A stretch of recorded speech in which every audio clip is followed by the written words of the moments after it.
twibuke jenoside yakorewe abatutsi twibuke duharanira kwigira twibuke jenoside yakorewe abatutsi twibuke duharanira kwigira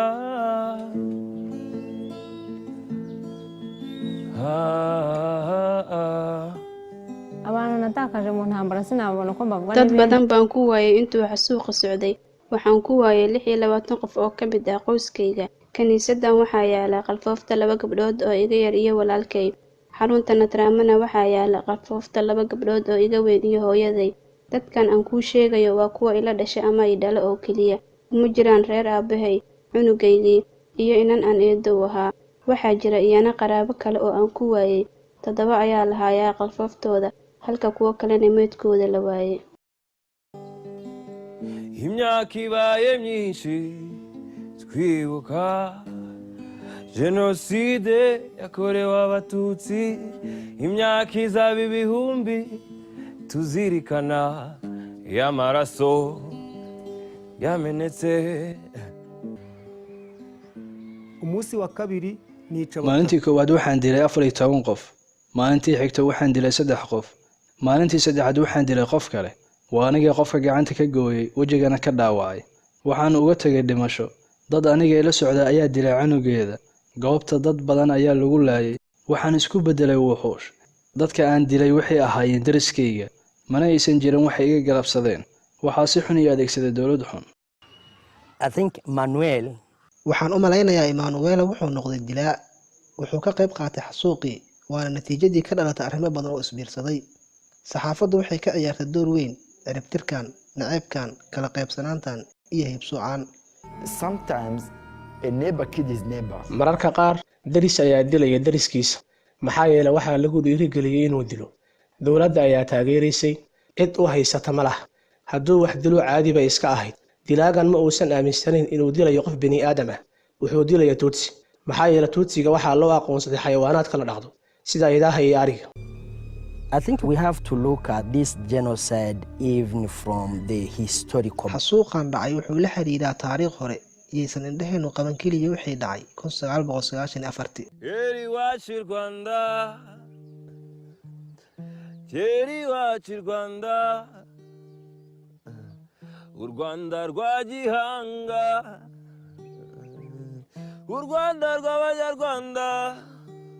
The population of Rwanda before colonization shacabka Rwanda gumeysiga ka hor waxay ahaayeen bulsho noocyo badan Tutsi, Hutu, Taba mana aysan ahayn dad kala qoqoban Hutugu waxay ahaayeen beerfalato Tutsigu waxay dhaqan jireen lo'da Tabana waxay ahaayeen ugaarsato waxay sameyn jireen alaabada guryaha laga adeegsado sidoo kale waxay ka ganacsan jireen miraha ay ka soo guraan duurka fog reer Rwanda waxay ahaayeen dad dhinac walba ka midaysan oo dhammaan xushmeeya boqorkooda boqorku ma uusan ahayn hogaamiye u gaar ah Tutsiga ama Hutuga cid walba ayuu boqor u ahaa mana uusan jirin gobol gaar ah ay degaan Tutsiga Hutuga ama Taabaha waxay ahaayeen ummad wada nool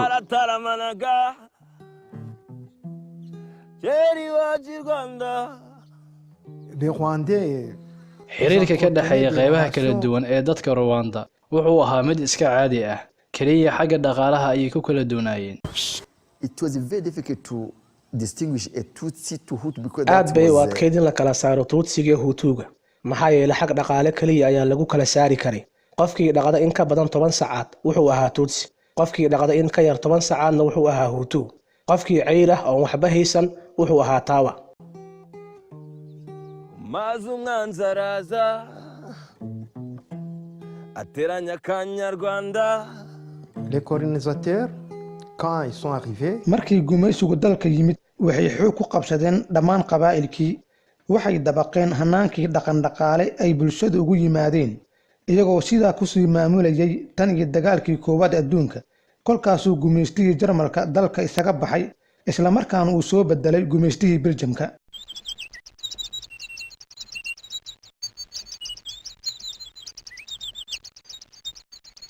to tell Hutu those Belgians Belgiumka waxay Hutuga u sheegeen inay yihiin dadka ugu badan dalka inta kalena laga tiro badan yahay waxaad tihiin hogaankii dalka waxaad ka noqoteen adooman aan idinku garab siino inaad ka xuroodaan addoonsigan.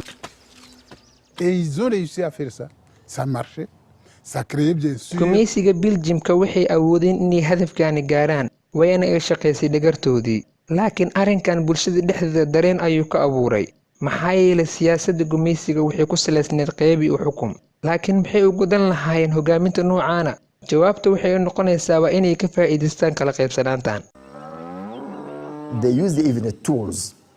Someone who had a long nose. xitaa waxay adeegsadeen farsamo ah qofkii sandheer leh waa Tutsi, qofkii xoogan oo gaaban waa Hutu, kuwa ku nool keynta ee qora dharyaha iyo wixii lamida waa Tawa. Tilmaanta noocaan ayay ka dhigeen aqoonsiga rasmiga ah ee lagu kala aqoonsado bulshada. Intaas kadib waxay si hoos uga dhex abuureen bulshada khilaafaad iyo xoog isku adeegsi, iyagoo muujinaya kala duwanaanshaha Tutsiga iyo Hutuga, maadaama ay ku hadlaan luqad qura, isku cunto ay yihiin, wada nool yihiin, hal diin ay wada haystaan. En fait, ces stéréotypes ont été développés d'abord par les colonisateurs. Propagandada noocan ah waxaa abuuray gumeysiga iyo kaniisadaha, khaasatan madhabta Kaatooliga oo dalkani ku xoogan. Hogaamiyihii madhabta Kaatooliga ayaa raali ka ahaa fikradda noocan ah ee ku salaysan kala qaybsanaanta. Il y avait une revue. Kaniisadii Kaatooliga waxay bilowday wargeys lagu magacaabo Kiyaamateerka. Si on regarde au niveau de Kinyamateka, qui est le premier. Kiyaamateerka wuxuu ahaa wargeyskii ugu horeeyay ee dowladdu maamusho. Wuxuu lahaa akhristayaal badan oo ku xiran. Waxaa dhidibada loo aasay 1933. Wuxuu ahaa wargeys ku hadla afka kaniisadda Kaatooliga, laakiin waxaa si gaar ah u adeegsan jiray dowladdii xilliga talada haysay. Xarafka Rwanda Nyamnishi waxaa adeegsan jiray wargeyskan Kiyamateka ka oo micnihiisu ahaa dadka liita waxaa loola jeeday dadka Hutuga ah. Marka ay adeegsadaan ereygan feudal lords waxa ay uga dan lahaayeen in Tutsiga uusan dhalad Rwandese ah ahayn. They said Tutsi normally you have different origins. Waxay sheegeen Tutsiga inuu asal ahaan ka soo jeedo meelo kala duwan. Waxay dhihi jireen dadkaani ma ahan Afrikaan, waa Carab. Qaar bay ku sheegeen inay ka soo jeedaan Syria, qaar waxay ku sheegeen inay ka soo jeedaan Israa'iil, si dadka maskaxdooda loogu abuuro in Tutsigu yahay ajnabi dalka aanu dhalan. At the time of the 1959 kacdoonkii dhacay 1959 oo dadka qaar ugu yeeraan isbeddelka bulshada, wargeyskan Kiyamateka wuxuu la dhinac ahaa kacdoonkii isbeddel doonka ah ka oo gundhigiisu ahaa ka taqoolusidda nidaamka boqortooyada iyo hoos u dhigidda heerka bulsho ee mujtamaca Tutsiga si dadka looga dhaadhiciyo ahdaafta gaarka ah ee isbeddelka naga leeyahay.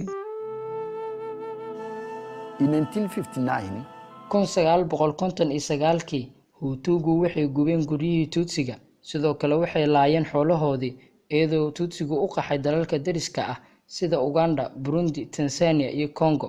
Waana sababta ay ugu yeeraan dhacdadan kacdoonkii isbeddelka. Waxay yiraahdeen waxaan doonaynaa xornimo, sida awgeed waa in ay dhacdaa doorasho noocan ah wax micno ah kuma fadhin, maxaa yeelay ummad dhan ayaa dalka dibad joog ka ahayd, sida awgeed waxay ahayd doorasho hal dhinac ah. Après les élections, c'était Kambanda. Doorashadii waa la qabtay. Waxaa ku guuleystay Kiyabanda oo noqday madaxweynihii ugu horeeyay. Kiyabanda laftigiisu wuxuu wariye ka ahaa wargeyska Kiyaamateerka. Gregory Kayibanda. Kiyabanda wuxuu ku soo koray kaniisadda madhabta Kaatooliga, waana mirihii kala qaybsanaanta. Kiyabanda wuxuu talada la wareegay 1 bishii July 1962 marka ay Rwanda xornimadeeda heshay. Madaxweyne Kiyabanda wuxuu bilaabay inuu ku dhiirigeliyo Hutuga in ay la dagaalaan Tutsiga oo ay dalka ka ciiriyaan, wuxuuna Tutsiga laba bardhigay masaska. Inkastoo Kiyabanda ka tegay wargeyskan Kiyamateka, haddana wargeysku wuxuu sii waday taageerada maamulkiisa cusub.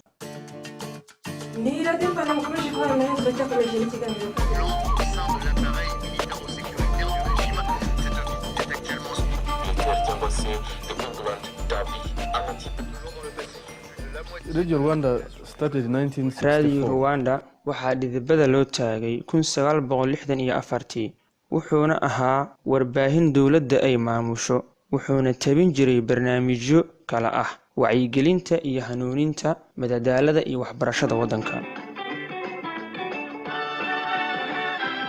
Most of Rwanda were illiterate.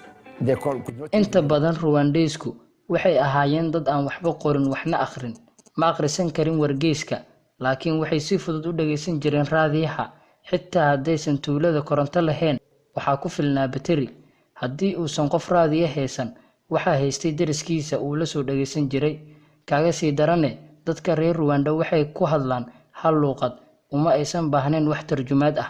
taana waa sababta fariintu dhaqsi dadka u wada gaaraysay.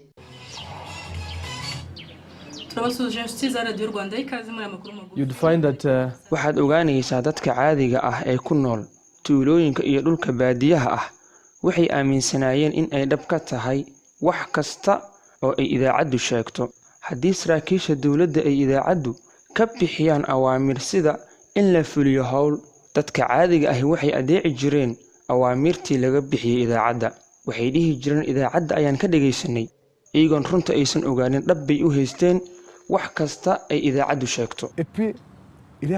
sidoo kale fariinta xisbiga talada haayo marka ay ka baxayso idaacadda waxaa uu helin jiray heeso nacayb ah oo dadka ku abuurayay nacayb ayagoo ka faa'iideysanaya jahliga dadka heesta. waan dhegeysan jiray heesaha markaan yaraa. Twaparime hutu tubavuga ibigwi, inyota n'izuba ryo ku karubanda, abo bose ntibari bahari. waad heesaysaa adigoo iskula qob weyn huutunimada. heesaha ayaana ummadda kale ku abuuri jiray cuqdad. Pendant ce temps-là, il y avait waxaa jiray nooc wada shaqayn ah oo ka dhexeeyay madhabta kaatooliga iyo dowladda dhexe. maadaama uu doorka saxaafadda aad u soo ifbaxay xilligaas, labadan hay-adoodba waxay si aad ah u adeegsan jireen wargeyska Kiamateka iyo Radio Rwanda si ay u meelmariyaan abaadidooda ku dhisan kala qaybsanaanta. itangazamakuru rifite uruhare mu kubaka, koreshejwe neza rifite uruhare mu iterambere, bitaba ibyo gusenya rikaba irya mbere.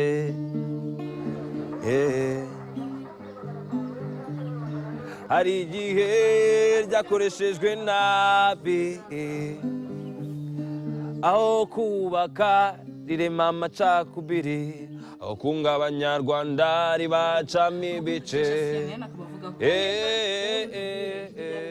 On 5th July 1973 came 5tii bishii July 1973 ayaa wasiirkii gaashaandhigga ee dalka Major General Habyarimana waxa uu Afgembi Andi ku daadan taladii kala wareegay madaxweynihii rayidka ahaa ee Kibanda, wuxuuna sheegay inuu dib u soo celinayo nabadii. shacabkiina waxay ku hamiyeen inay heli doonaan nabad waarta. hase ahaatee ballanqaadkaas wuxuu ahaa mid been ah, maxaa yeelay aragtidii hiibsooca ahayd halkeedii ayay ka sii socotay. wuxuu aasaasay hal xisbi oo lagu magacaabo MRND. xisbiga ayaa bayaan ay soo saareen waxa ay ku sheegeen in dadka Rwanda ay ka kooban yihiin 3 qowmiyadood: Hutu oo tiro ahaan u dhigma 85%, Tutsi oo u dhigma 9%, iyo Taba oo u dhigma 1%, halka inta ka soo hartana ay yihiin 5%. sidaas daraaddeed waxbarashada, shaqaaleysiinta iyo wax walba Tutsiga kama aysan badan karin 5%. Tutsiga waxaa lagu heebsoocay adeegyada bulshada.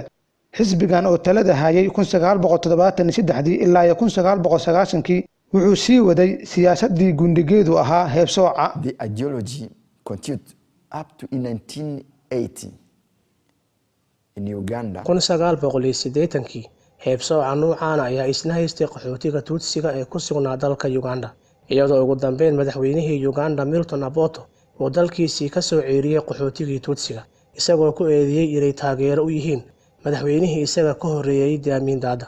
qaxootigii Tutsiga waxaa dib loogu soo celiyay dalkoodii hooyo ee Rwanda.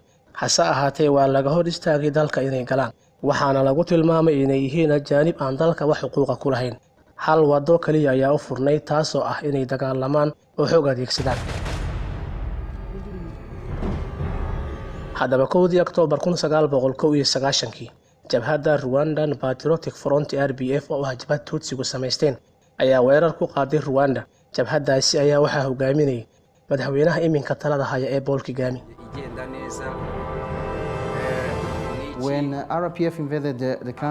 haddaba markii jabhaddu dagaalka bilowday, idaacadda Radio Rwanda waxaa laga iclaamiyey in Tutsi ka yimid dalal kala duwan oo Uganda ka mid tahay ku soo duuleen dalka, doonayaan inay dhibaateeyaan shacabka Rwanda. wariyaasha ka shaqeeya wargeysyada waxay ahaayeen kuwa aan xirfad u lahayn cilmiga saxaafadda, qof kasta wuxuu qorayay wuxuu doono. Mawaadiicda ugu badan ee xilligaas dadka xiiseynayeen waxay ahaayeen warbixinada naceebka ah ee lagu bahdilayay qowmiyadda Tutsiga. Warbixinada naceebka ah ayaa gaaray heer wariyaha lagu magacaabo Xasan Nagaasi oo wargeyskiisa Konkura ku faafiyo 10 qodob oo waajib diini ah, isla markaasna laga doonayo inuu la yimaado qof kasta oo Hutu ah. As you know, a lot of people were Catholics and they knew sida aad ogsoon tahay dadka badankiisu waxay ka tirsan yihiin madhabta Kaatooliga, waxaana looga dhigay in qodobadan wariye Xasan soo saaray ay ka yimaadeen xagga Ilaahay. Sida awgeedna qofka dhaqanka wanaagsan ee Hutuga laga doonayo inuu u hoggaansamo. Qodobada ayaa waxaa ka mid ah qof Hutu ah inuusan guursan karin qof Tutsi ah, in qof Hutuga ah uusan la ganacsan karin qof Tutsi ah, in qof Hutuga ah uusan wax naxariis u sameyn karin qof Tutsi ah. waa in Tutsiga sinaba aan loo aaminin. Hadalladani hadal la mid ah ayaa waxa laga sii deynayay idaacadaha. Hase ahaatee, wariyaha aqoonta u leh cilmiga saxaafadda dhacdo kasta iskama wariyo, waa inuu su'aal iska weydiiyaa nooca dhacdada uu ka hadlayo. Waxaa hubaal ah in wariyuhu qaadayo mas'uuliyadda natiijada ka dhalata tebinta uu sameeyey. Waa in wariyuhu iska eegaa kana fakaraa waxa uu la wadaagayo bulshadiisa. You have to understand that waa inaad fahamtaa waa wargeys caan ah oo aad loo akhristo. Warbixinadiisu kaliya kama hadlaan xasuuq iyo fikrado dil ku salaysan, sidoo kale waxaa weheliyey barnaamij kale oo dhaqanka bulshada la xiriira. Haddii uu awood u leeyahay in wargeysku aragtidiisa gaarsiiyo shacab weynaha, shacabkuna akhristaan islamarkaana waxyaabahay ka akhriyeen wax la mid ah ay ka arkaan dowladda, waxay aaminayaan wax walba oo wargeysku qoro in ay dhab yihiin.